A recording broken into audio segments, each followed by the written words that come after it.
I welcome you all in this webinar on enhancing infrastructure resilience in Asia and the Pacific. And I am going to give you the brief of about the Care for South Asia project.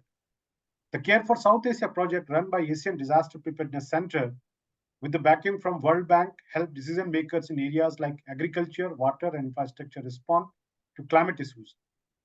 The United Kingdom's Foreign Commonwealth and Development Office, that is called the FCDO, and the World Bank's Program for Asia Resilience to Climate Change Trust Fund challenge foster the climate resilience by improving regional data and knowledge, creating guidelines and tools, and promoting resilient decisions and investment.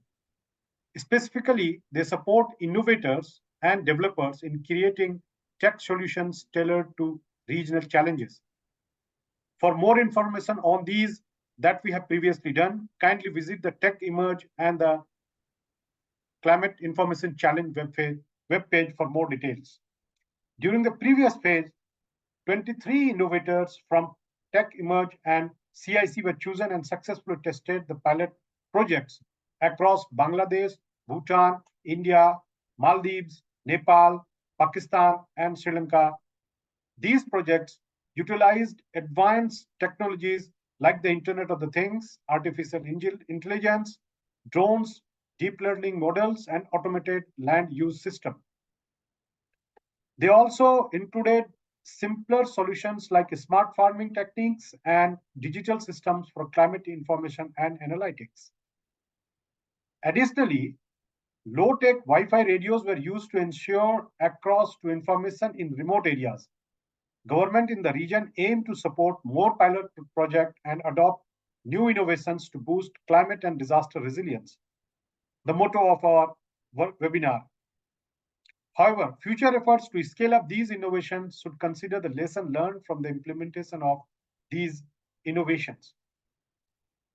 Now, coming on to the iCARE Innovation Fund, the current period spanning from July 2023 to March 2025, as part of the Care for South Asia project, seeks to foster innovations and collaborations, particularly in climate resilience, data analysis, decision-making tools, and setting standards across the South Asia region. The iCARE Innovation Fund will expand its impact by strengthening climate adaptation, bolstering resilient infrastructure and system, and facilitating innovative approaches in sector-specific decision-making for climate resilience. During the current period, 16 innovators have collaborated, and they have fostered their innovations, thereby resulting benefits to the communities. The core objective of this iCARE innovations are to promote innovation and co-creation in climate resilience, data analytics, foster innovation in decision support system for climate resilience, and enable innovators in climate resilience development in focus sector. Nonetheless, the iCARE innovations are unique in nature due to the fact that it spreads and covers the common vision among stakeholders, complementarity among different streams, a platform for networking to leverage resources. Those are scarce and limitedly available, and of course, the knowledge sharing and facilitating access. In today's webinar on enhancing infrastructure resilience in Asia and Pacific is part of the series that happened during 2022 and 2023. You can get more information on these webinars by visiting the iCARE website. Today with us, we are happy to have with us today Mr. Milad Zamanifa. Mr. Milad brings a wealth of knowledge with over 2 decades of diverse experience in climate change adaptation, the fortification of critical infrastructure, and crisis management. He has worked with various international organizations, including United Nations, European Union, the World Bank, and other prestigious organizations. Mr. Milad is a seasonal professional and well-versed in transport asset management, sustainable construction practices, as well as hazard and climate change risk assessment. His contribution to humanitarian engineering designs are particularly noteworthy. Mr. Milad also holds a Doctor of Philosophy degree in Civil System with a focus on Decision Analytics for Infrastructure Risk and Resilience Planning from Technical University Berlin in Germany. I welcome Mr. Milad Zamanifar to this webinar. The floor is all yours, Mr. Milad. Thank you. Thank you, Tariq. Thank you very much, everyone, for joining us. As you know already, I'm Milad. I know that there are many people from around the globe joining this webinar. I'm also from the same planet, so very welcome. Let me share my screen with you first.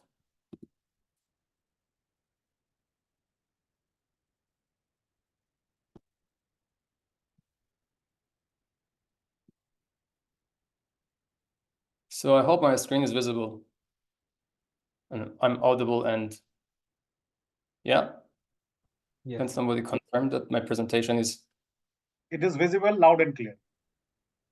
Perfect. So delighted to be here today with you and talking about resilience and adaptation in context of innovation and how innovation can help adaptation and resilience. Let me start with the concept of innovation. Innovation is a per se change. So innovation and change come hand in hand, and it's always about introducing something new. It's about introducing change. Hopefully for solving a problem. I mean, hopefully the reason that we are introducing a change or making innovation is to solve a problem, to fill a gap between the existing behavior of the system and its desired behavior, to bridge a discrepancy between what we want and what we actually have. So that is when innovation is needed. And guess what? There's always a discrepancy between what we have and what we want, right? For many reasons. Sometimes it's just a false perception, but one reason is growth. We never stop growing. From the social biology standpoint, we are programmed to grow, which needs change. And without change, that doesn't work. Another one is risk, changing of a dynamic risk profile, etc. So for any reason, innovation and change are necessities. They are always happening around us, biologically, collectively, socially. In engineering systems, in many complex systems, in climate also the change is happening, and also in climate adaptation the change is needed, as long as risks are changing, which they are obviously, and systems are also changing as well, then change and innovation are permanently present. Because change is the only gate to something new. And you know, the core value of resilience is also change. Resilience without change is just as a nonsense. We cannot just sit and hope an identical system under identical stressor behaves this time differently and to be somewhat resilient. We must apply a change to expect a resilience. So innovation and resilience have the change element in common, which highlights how innovation is linked to resilience. So I'm really glad to be talking among you, those who are interested in innovation, and therefore those who are believing in change, which is something we really need. With this introduction, let's talk about the problem. We have an existing gap, quite a large one, and in the investment of infrastructure development. So you can see that there are about 15 trillion of US dollar investment gap in 2040. And this gap is scattered through different sectors and infrastructures, and road transport has a large share of that with 1.4, and energy follows that as well. So there are really a big infrastructure gap. This is rising. And then when we intend to make this investment even more safe and more climate resilient and future-proof, engineers often tend to make the assets slightly, but optimally over-designed. So, but there is always a gamble. How much are you over-designing? Which means that the gap will most likely increase even further, as do the age and vulnerability of infrastructure also increase over time. The question is, how much of that burden will be borne by innovation? Is innovation really going to help us reduce this gap? Will innovation give us tools, materials, technique, etc., to reduce demand, but also to develop with less cost? I mean, cost in sense of energy and materials, and also, of course, monetary resources. And all of them comes while we are more sustainable. This question needs to be investigated. And this problem is pronounced in Asia, especially in South Asia. The $4.6 trillion is 1/3 of the global investment gap, means the demand for innovation for climate adaptation is even more crucial in South Asia. But the current situation of adaptation might not be entirely promising. It means not only is there a gap in investment, which we were hoping somehow to reduce it with the help of innovation in different aspects, but data also shows that there is not enough effort at the same time, perhaps in innovation on procuring of innovation from the other spaces, from other spatial contexts, from other geographical contexts. And as you see, if we exclude China, there has been actually a decline in the adaptation trend in 20 years from 1995 to 2015. Meanwhile, you can see in the right side figure that the relative quantity of innovation for adaptation compared to mitigation is almost half. I mean, mitigation is very important. I mean, I acknowledge that. I think everybody agree with that, although I understand that one could also argue that adaptation is kind of more acknowledged in the last 10 years. And however, we now understand that more and more we are acknowledging this fact that the global warming, no matter what we're doing, or actually matters what we're doing, but still is inevitable. And we need to cope with this reality of the climate change, right? In the meantime, it appears that it's even bigger challenge in low-income and lower middle-income countries. While, for example, as we see, Germany and China have higher record of innovation for climate adaptation in infrastructure sector, we don't see low and lower middle-income countries on the list. 9 out of 10 of the top 10 means 90% of top inventors, which not very surprisingly are developed high GPT countries, are also importers and consumers of innovation. They are accepting the innovation from other countries with open arms. It's a positive feedback loop. It is not that they only have this mentality, but they also have invested largely because they have a resource, they have a context, and they have a similar context to each other that allow them to actually accept from other countries. And ironically, I know that there's also the largest those countries are also the largest contributors to the problem at hand, which is emission and climate change. So if you think, okay, global north innovates and we use in the global south, actually not, absolutely not. Global north innovates and share among each other, not for any mean reasons, but also only because they have the similarity in the context, they have the similarity with the capacities.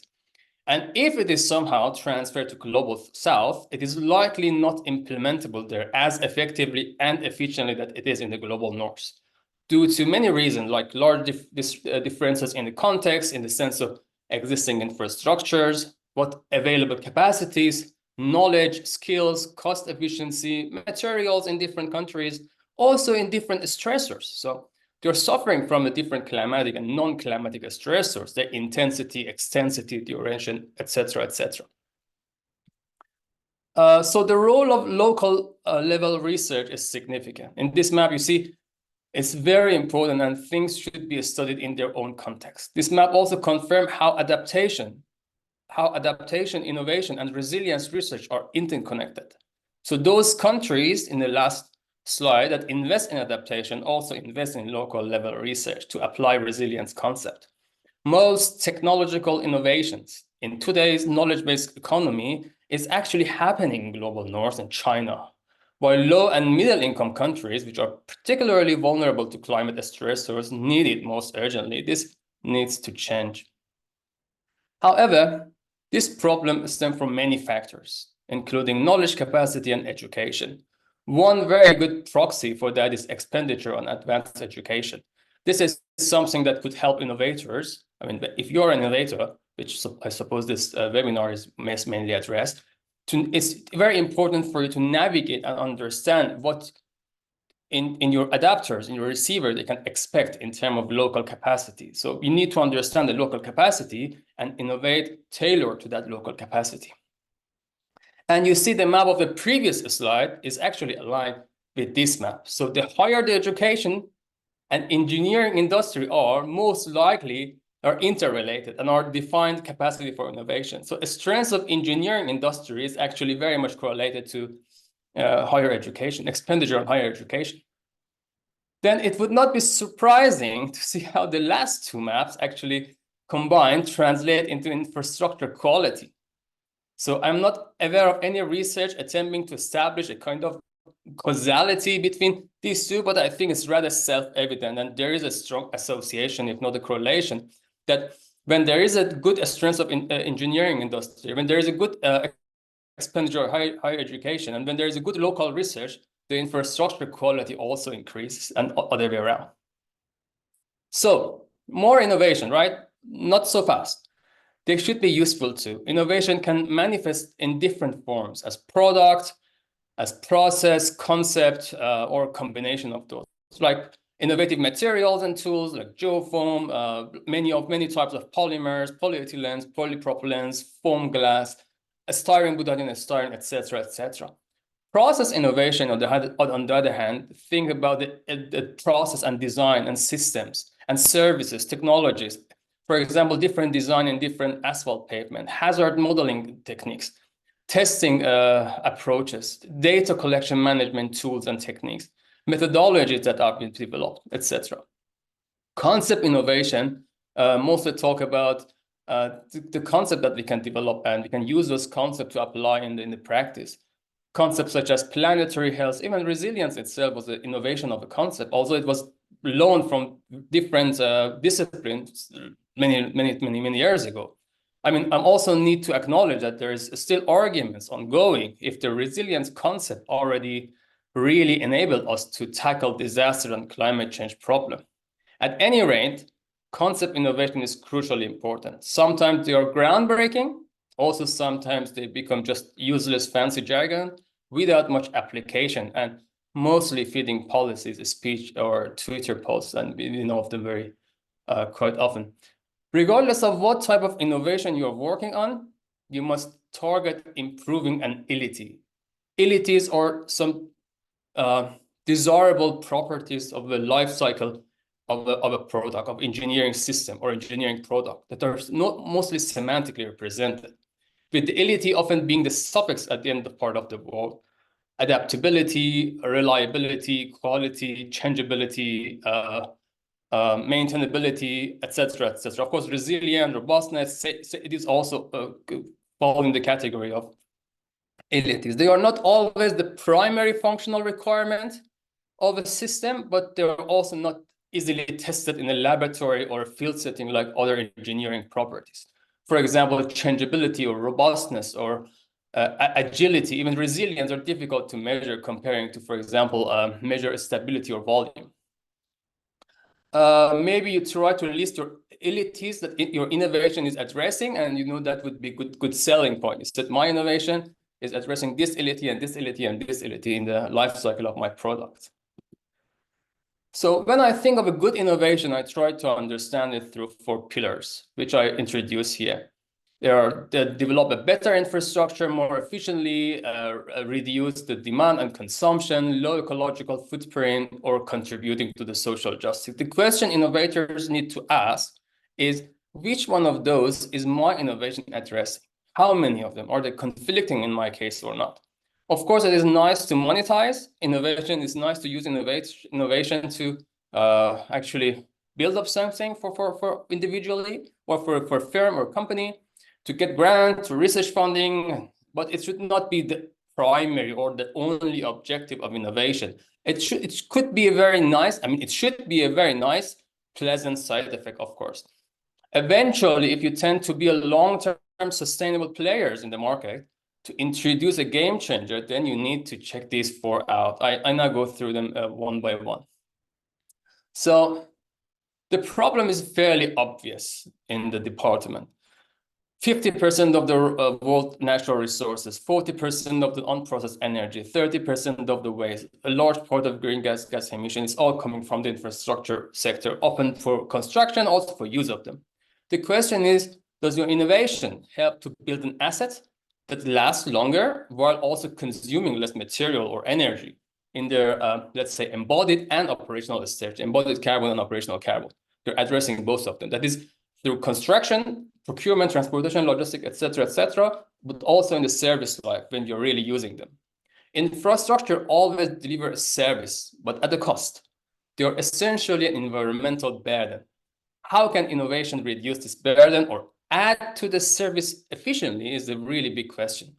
Let's say if there is a house, for example, okay, let's imagine to adding to this design a service life for 20% and adding to its material efficiency or energy efficiency, fewer 10%, so reduce their energy consumption, then that is a great innovation, right? Thank you for your service. But let's imagine on the other hand, if innovation is to make the same house with the same design life, but add 20% of material and cost with the added value of being more aesthetically pleasant, or so the residents can feel more important or comfortable, probably that's not the original core of innovation. This can be approached through various notions and methods.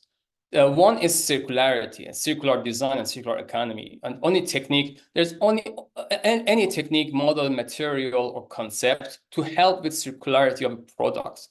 So that is not going to end up as waste, to add to our wasted material in a linear process of service, but find itself again somehow in the loop of use and can be reused, refabricated, redesigned, repurposed, recycled, etc., etc. So think if your innovation is actually adding to the circularity, or they have a circularity in their elements. And next pillar is to reduce the demand. That is very important. There are many, there have been many innovations that actually miss this important pillar. Innovation should not be seen as a green light to consume more, to provide a condition in which additional demand can be introduced. It's a just very capitalistic market-based innovation. We probably don't want to have them always immediately everywhere. Whatever we innovate that can turn into license for growing consumption and ecological overshoot is far from the core value of innovation. We need to avoid solutions that led us to do whatever we have been doing already and just feel less bad about it. Sometimes we develop innovative solutions that make the system to perform slightly suboptimally. For example, induced demand in the traffic network. So we know that this induced and latent demand is something really happening in traffic engineering. When we add a capacity with the hope of reducing congestion, but eventually this added capacity actually leads to increased utility of the network, make it more desirable for use and additional demand. Similarly, Given's effect, which suggests that the gain in efficiency of a technology of a product or service may actually lead to a rise in consumption. That's when the rebound effect is more than 100. Therefore, innovation should not yield additional consumption, additional emission, additional exploitation of natural resources. In summary, continuing the convenient, whatever led us to continue the convenient status quo is not the target of innovation and will not solve the root cause of the problem. Then we need to talk about the low ecological footprint. It is not about emission only, but it's the most a broad range of ecological impact. So emission is one of them, of course, we should reduce it. Innovation mostly has immediate positive connotation or positive ring to it. So they always, not always, but sometimes enjoy some sort of immunity for rigorous examination, for critical examination. History is actually overwhelmed with innovation that eventually did not really serve humanity. They may serve some humans individually or a group of them at a time, or firms or a few generations even, but if you consider the totality of the impact on wider collective and let's say systemic scale, right? We have produced stuff that were not really good for sustainability, equality, or interspecies,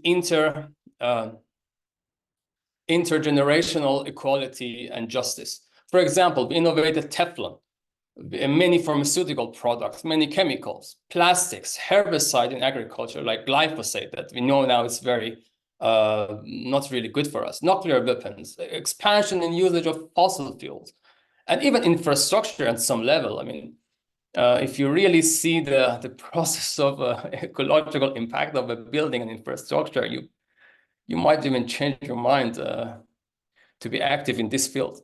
But that was a thing of the past. I think we now have a clear tool and good knowledge to learn the long-term consequential systemic impact and influence of an intervention. We can use many product simulations and so forth. Perhaps for the first time in the history, in that scale, we can realize that innovation, if it is really sustainable in the long term, intergenerationally and interspecies, if we look at it, in its isolation, which we have been doing for a long time, we are not anymore doing that. We use lots of tools like life cycle impact assessment to understanding in a holistic way, and if there are threatens our collective and different lives in their different life cycle. That is a very important part of the innovation that should be taken into account.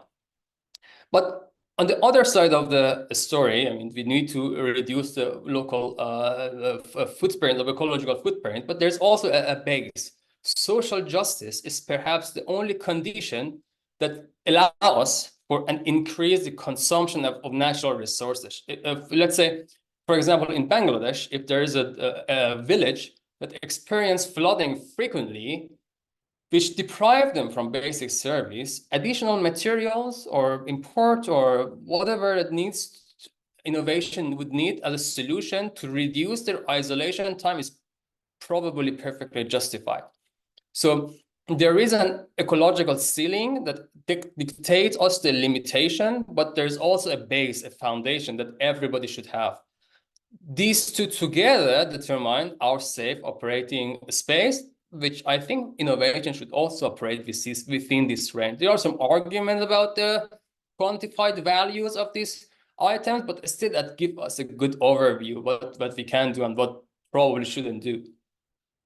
Reducing the burden, we should try to reduce the burden without expense that comes back to us and backfire. We make it probably a way that is justifiable from social justice perspective.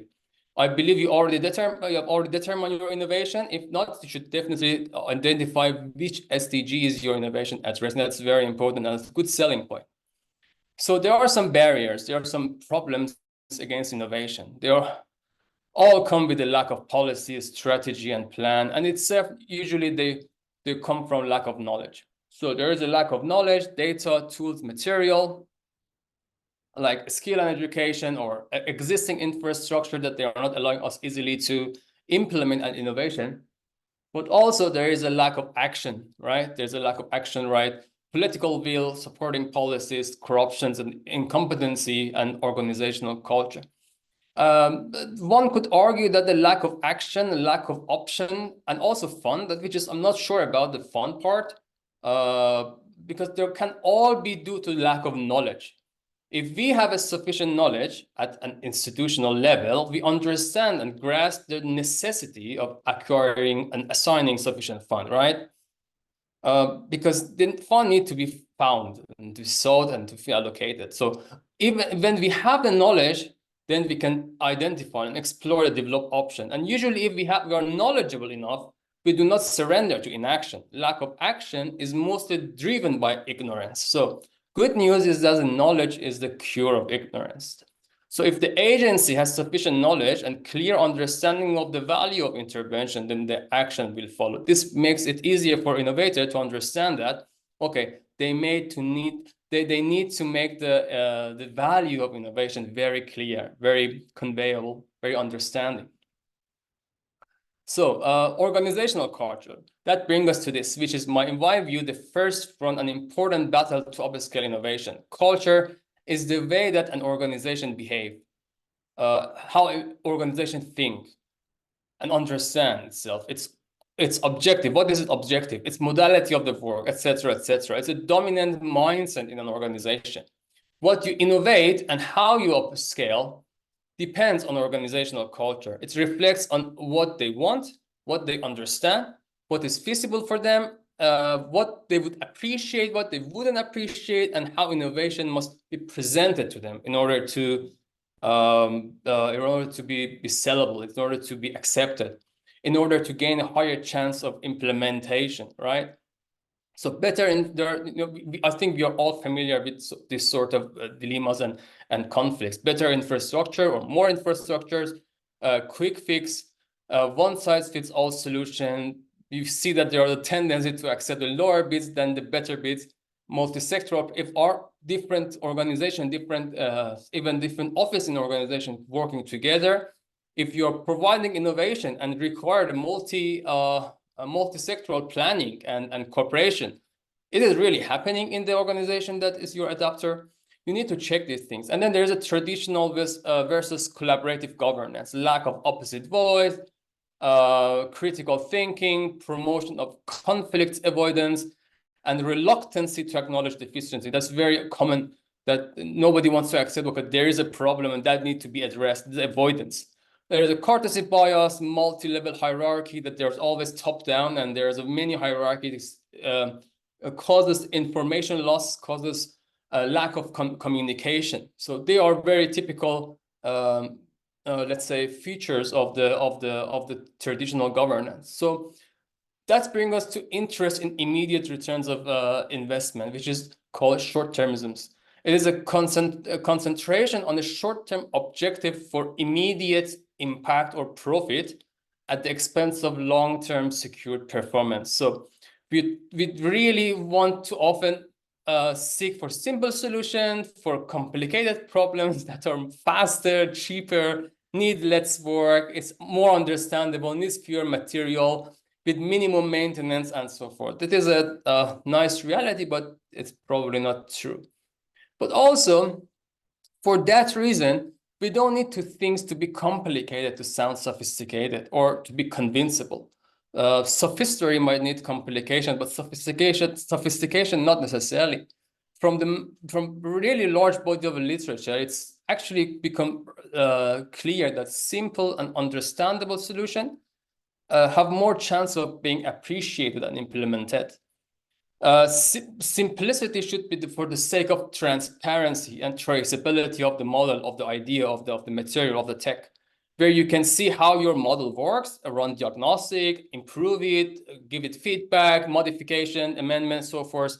It also helps with user friendliness. That being said, I think we sometimes go too far to the other end and provide an oversimplified solution with the excuse that there might not be enough capacity available locally for better or more in-depth solution. That is not correct. So we end up with a cute, simple solution that everyone understands is happy during the presentation, but eventually will not effectively solve the problem at hand. My advice is simplify the concept, it's all right, but do not compromise on foundational assumption and process. Have a coherence, well-singing storyline, it's just everybody could understand and follow it. That is simple, but with very strong characters and elements in it. So we probably don't expect innovation, of course, to solve humanity's all problems. It's not your responsibility. Probably it is everybody's responsibility, not in a practical way, but we don't need to solve all the problems at once and forever. So think of a small contribution. Being ambitious is pretty good. I encourage that, but we need to also be realistic. The IDB suggests that for each US dollar, especially in lower income countries, the 50 cents are waste. If innovation can just help us to really reduce this low quality problem and wasting of the investment, that would be a great impact. Innovation don't need to be a Nobel Prize winning solution. I mean, a small contribution, they actually translate to the bigger outcome. And sometimes there comes with an inaccurate assumption of baseline. So let's say there's a road like this, and we are trying to provide some solution that are not really actionable for such a really niedrig, a low baseline.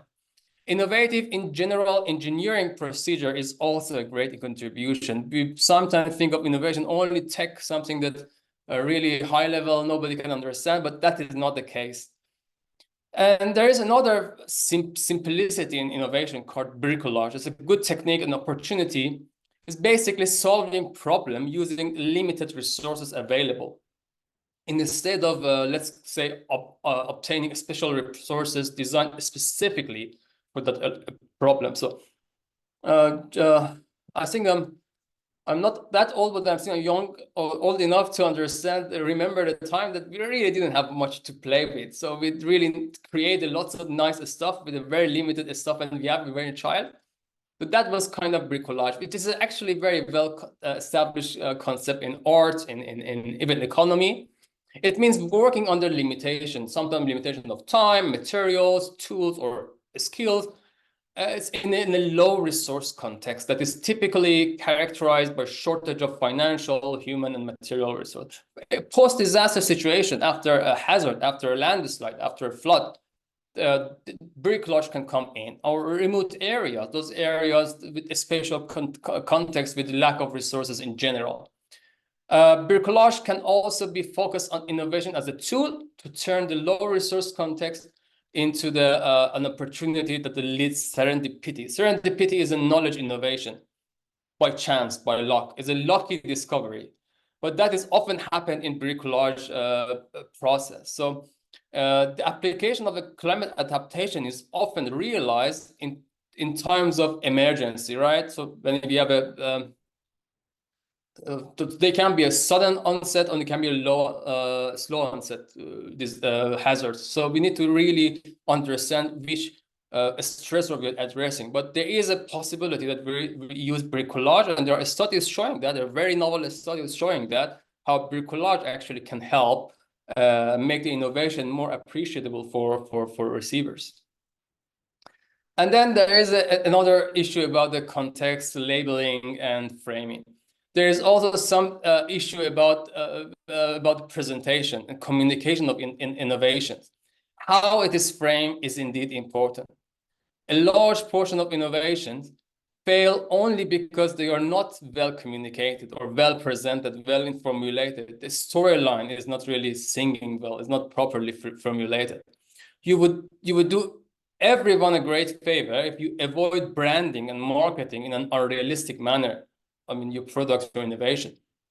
So 10% fat or 90% meat, biofuel, green roads, climate, we all know these jargons, AI-based now. So this is sometimes abuse of a term with inherent positive connotations, which is rather oxymoronic than to be constructive.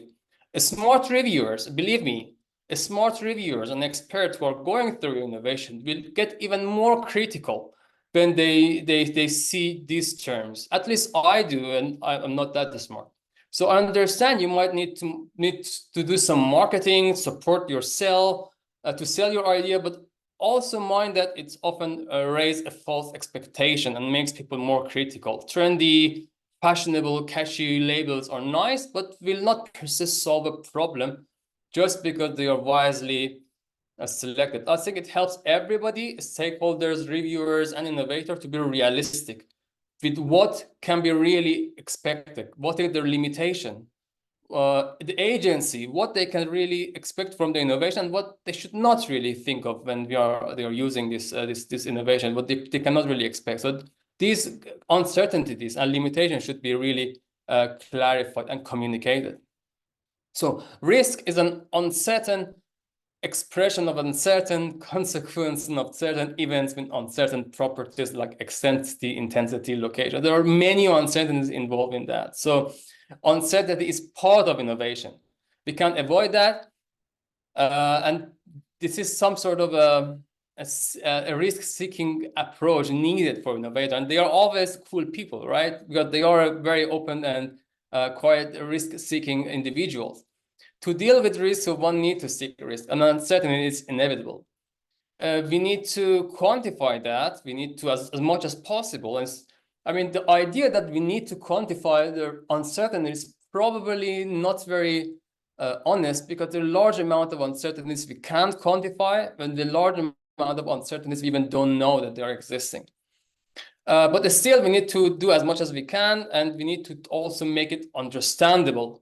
Not giving the number like R equal 0.9, that is not really understandable for many agencies. So we need to make it a qualitative, honest communication of the uncertainty is very important. It might sometimes take a lot of efforts, and I understand that it's not well rewarded and accepted in the practice. So it is your job to just justify the necessity, and sometimes it's expensive, but you can show that no action or do nothing is more expensive. I think that's my last slide. Rogers describes 5 characteristics that potential adapters evaluate when they are deciding whether to adopt an innovation or not. It has a direct relation with the characteristics of the adapter and innovation. They are very much interrelated. So the entity, the organization that tends to hopefully implement your innovation, you need to check the adapter characteristics and get back to your innovation and adjust the properties, tailor that for those characteristics. I think every innovation, every innovator need to do that already, to understand what's the compatibility expectation, what is the trialability, what is the relative advantage that I can present and communicate. And then I should come back to see if my adapter has for example, what organizational knowledge capacity they have, what supporting policies is there, and how much time do I have? And that's also very important. Do I need to provide them with some sort of short investment return and then try it? But these are the things that you should find a match and tailor between the characteristic of innovation and characteristic of adapters. I close with some further reading resources. I think they are very good material, and I thank you for your attention. I'll take questions now. Thanks. Thank you, Milad. It was really interesting and a very informative presentation that you gave on this innovation. I thank on behalf of everyone present over here. Thank you once again. To take further, we would like all our audience, if you have any questions, you can please put it into the chat box and then we will try to get one by one. Thank you so much.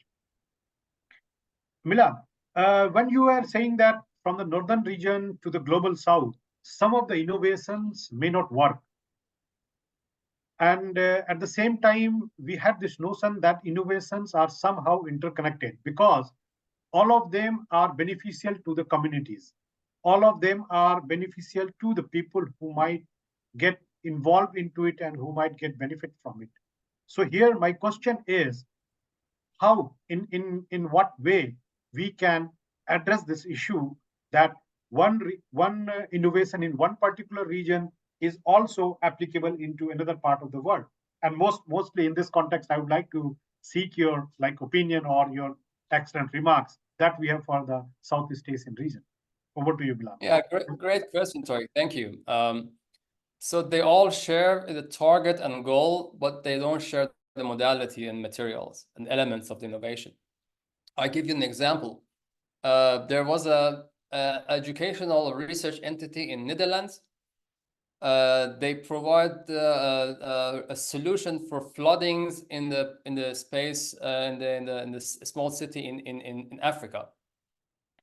They spend like 8 million euros to provide them with the programs that is getting information from satellites using lots of sophisticated combinatorial algorithms and meta-heuristic algorithms, and produces some sort of probability of possibility that there might be flooding, and send a WhatsApp message to all the residents. That was the idea, which worked perfectly. But except for that, the fact that 8 hours power cut in the context in that area every day. And the other fact that, okay, not everybody has a smartphone and not everybody is using actually accessing of the internet. So they realized that, but there was another problem. After 1 year, they become a automatic Windows update, and it never worked again. So it took them 3 years to develop such a system, and the room became a storage room, and the computer were used in the schools because they didn't really study the context. And then they came back to that city, and then they said, okay, instead of that brilliant, sophisticated idea, we give you a Excel sheet, and you maybe call the person near the river and ask for these readings, and then put it in these 5-6 Excel files, and then you get some sort of probability, and then call to your friends in the city, and then they start to everybody shouting and screaming about, oh, evacuate, get prepared, and so forth. That worked, and it's still working. So attention to the context is very important. And local research is very important. I know everybody's in a rush to implement and scale up the innovation, but there should be hesitation. There should be a contextual analysis and local level trials and pilot projects. Thank you, Milad. It is well explained. I think our audience might have taken this because these certain things are really important when we consider innovations into various capacities.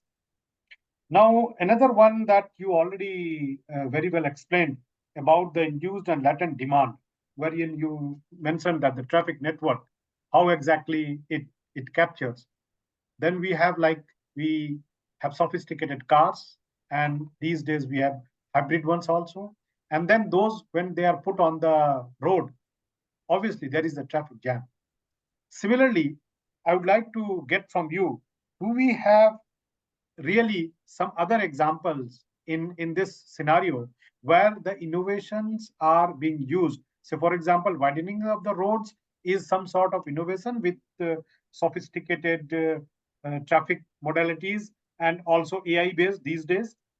But how we can get this captured into some another context, a similar one that would also be cost effective and it will be innovative also. Over to you. Yeah, thank you. Also good question. So there are various approaches that one could actually understand the contextual relevance of the innovation. There is many ways that it can go wrong, that it can go actually working well. In the example of the road, there's also other example shows that, for example, using some sort of I think it was around 20 years ago, everybody was happy there was a compound that they could use in asphalt, and it could increase. It was innovative, and it could increase the life and stability quite for quite a long range. But it ended up actually having significant ecotoxicity, and they realized that all the vegetation around the road was actually destroyed. So what we can do is actually try to so there is other research that shows that there is a research in India have been done. They use a chicken feather in the soil to increase the stability. Do I think that the chicken feather is a solution for the lack of stability in the soil? Absolutely not. But do I think it's worth a try? Absolutely yes. You need to search for your local materials, local capacities, local techniques, and I think there are a lot there to understand. What you can learn from the Western or higher income countries is that to learn the concept, to learn the strategies, to learn the mindset, to transfer those things first in the lower income countries, and then use those strategies, mindsets, and concepts, and try to contextualize it with the local materials and techniques and capacities available. Back to you. Thank you. So one of the key words from here would be that the northern region and the global south, if we contextualize it with localization, I think all the innovations will work. This is what I totally agree. Thank you so much. So now we would like to seek some more questions from our audience if they have, and you can put it in your chat box. If not, then we will continue. So Milad, how can the resilience concept be operationalized in the infrastructure development context? When you already mentioned that in a post-disaster scenario, we always think of making innovations in a way that when the next disaster happens, we are able to curtail it or to minimize it. So the concept to be operationalized in the infrastructure development, I would like to hear your thoughts on this. Thank you. Yes, but that is that's a $1 million US question.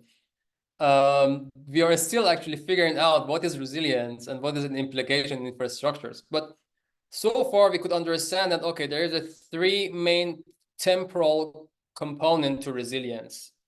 Ex ante, which is before the disaster, before an event, in eventual, which is during the disaster, and there is a ex post, which is after the disaster. Resilience can be introduced in the civil systems through each of these three temporal phases. Before the disaster, through the property of robustness and resourcefulness and planning during the disasters through the property of restorativeness, rapidity, how quickly we can restore. I mean, the in eventual and ex post is quite the same. And also resourcefulness, how we can navigate the resources to reduce the downtime of the system. So there are various properties has been developed. There are also various contexts that they can be applied to. You need to understand for that this is not working for all the infrastructures or all the contexts, and it's related to the data available, target of the planning, objective of the resilience, how you define the resilience for your context, and so forth. Thank you.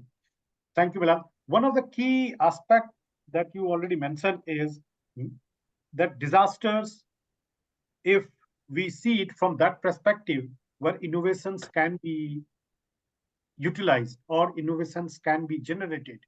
So the disaster is one of the aspects wherein people tend to think that now, in order to avoid this or in order to avoid the scenarios, how best we can use the innovations that are locally available. Thank you so much.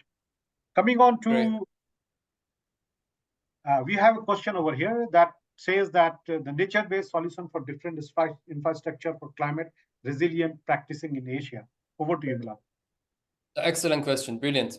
Thank you. So nature-based solution has a large possibility of application. It also has a large possibility of errors.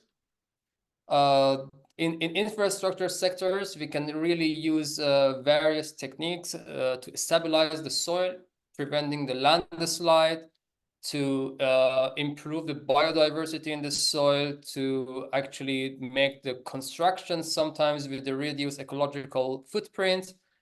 But from my understanding of NBS, they work much better when they are applied in a hybrid manner. It means that they are green and gray together combined, and there are also studies shows that actually the service life of the infrastructure increased significantly when those both are used.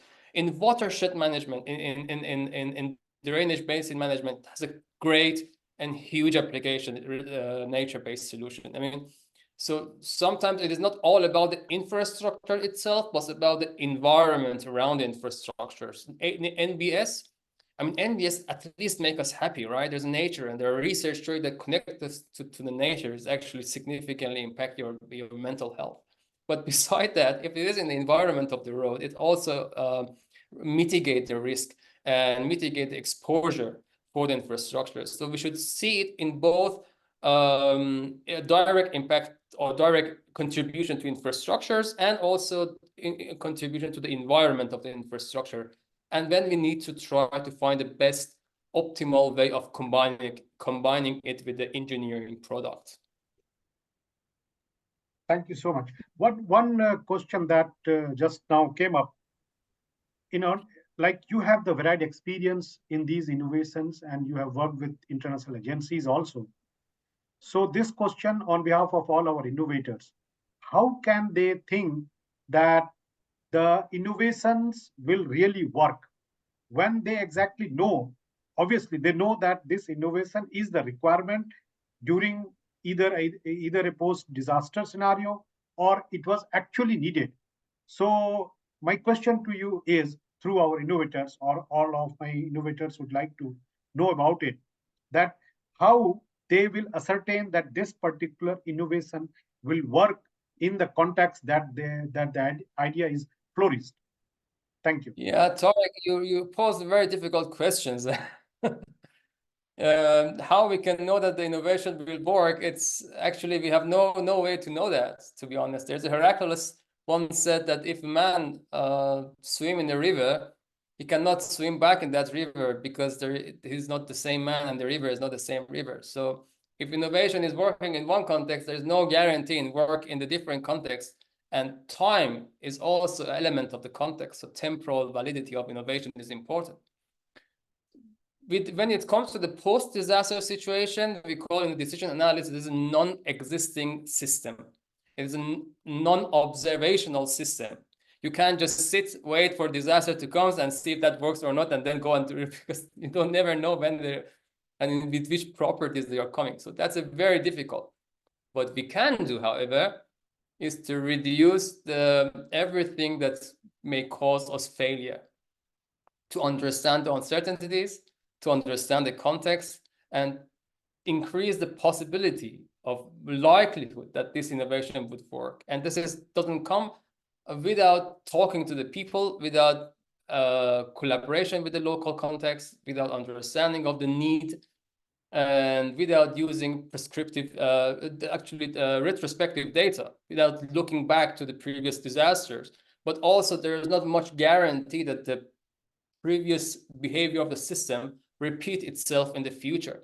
But we could possibly understand the trajectory with which some properties of the system would change in the future based on the current input, if the system is not too complex. So it's a wonderful topic. We can talk about it probably hours, but I hope I addressed your question slightly. Yeah, thank you, Vlad. Now, one of our audience has mentioned that the obvious question in the disaster domain, that every money is spent is not actually is spent. So here the specific question, as based on the presentation, is that each dollar invested, USD's half of the USD is wasted. So what methodology could be best to calculate this? Yeah, excellent question. I totally agree, and that is really a one way to understand if it is a maladaptation or it is not a maladaptation. So there is a predictive modeling, one methodology that is quite expensive. You can use it in a macroscopic level. Another one is that to just observational studies. Predictive modeling is that you take the properties of the system at present and try to understand behavior in the future, and you see if the outcome is worthy of the input, financial input. You can calculate the return of investment or co-benefit, cost-benefit understanding of that. Another way is observational. You go and you survey. If you have a continuous survey, but you also need to understand to define the cost and benefits. It's not the cost only capital money that is put in the beginning of the project, and the benefit is not only the lifetime of the project. There are various factors coming in. There are economic engineering. There are many methods to do that, to work with that. Net present value, return of investment, cost benefit analysis.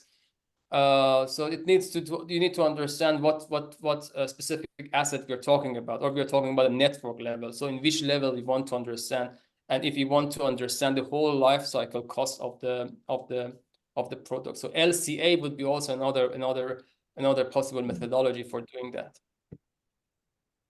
Yeah, thank you. I totally agree that these things are really dependent on, and when we are taking that, if we are not going into any kind of malpractices, or if we are not going into those kinds of integrity, but we are looking into the innovation factor and what exactly is coming in.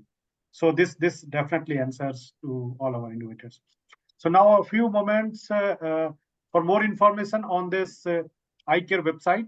You can see on our... Only just one thing I finish. If anybody wants to have any question further, they're very welcome to write me at my email, I think, or connect me, and I'd be happy to provide answers. That's for me. Okay, thank you so much, Vlad. It is really helpful. And then all our innovators can also use this website to know more about our Tech Emergency CIC challenge that happened previously. And if you have queries and questions, you can write on to the innovations grant at adpc.net. Coming back, now we would like to, one final question before we're concluding, although we are running just short of time. Beyond safeguarding the individual assets, how can we holistically enhance the resilience of entire infrastructure sector? What role does innovation play in this paradigm shift? So this is one of the key factors that the innovations really look forward to. So now I would like to know from your final words, Milad, then we will come on to the closing. Thank you. Sorry, what was the question again? The question is, how can we holistically enhance the resilience of entire infrastructure sectors? what role does innovation play in this paradigm shift? Okay, so first of all, we should ask if you want to enhance the resilience of the organization. The resilience of what? Organization, resilience of the system, like let's say in the road full transport network, resilience of the assets, just one road, or resilience of the users. So this needs to be in the problem structuring phase to be clarified. And then I showed you some sort of entities. So you can always use this tool as a way to understand how you can address how your innovations can actually address the system or the assets, because those entities work with the asset and network. They don't work for the organization. You can use those entities, and you can use also the temporality of the resilience. But when you want to approach resilience in a holistic way, as you mentioned, you need to think about the combination of assets, network, organization. I think we can exclude the users because that would be unethical to fail in introducing resilience into assets and network, but expect the user to take the blame and to be resilient and to cope with our inaction and our failure. So you need to approach all these three elements together. So for organization, you need to build awareness and knowledge, trainings, capacity building, etc. For asset, you need to build robustness, strength, resistance. For network, you need to build redundancy and resourcefulness. And these things should come all together. It's a basic definition of but you can further try to address that through the entities and through the temporal approach for it's not only resilience as in the context of ex ante before the events or in eventual during the event, but all life cycle of the asset. Back to you. Yeah, thank you. I think we are coming to an end, but before coming to end, may I request all our innovators and all our audience to please switch on the camera so that we can have a very nice photograph.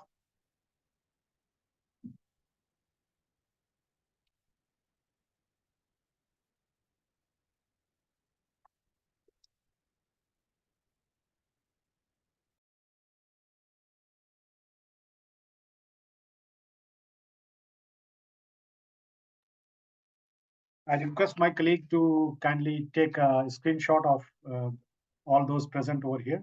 We'll just give one moment and then we'll come to the closing.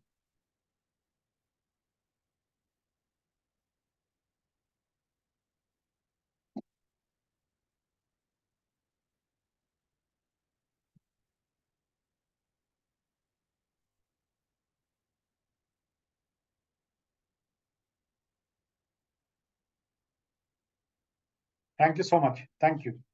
So I would like to thank Mr. Milad Zamanifar for his valuable contribution in today's webinar and by highlighting the key aspects of enhancing resilience in infrastructure resilience in Asia Pacific. I'm equally thankful to all our esteemed innovators who have taken time out to join this webinar. Lastly, to all the audience who joined this webinar and made it a success. For more information, kindly visit the iCARE website, and for more information, you may also email at innovationgrants@adpc.net. Thank you once again and have a nice weekend. Thank you. Thank you all. Thank you, Bilal. Thank you so much.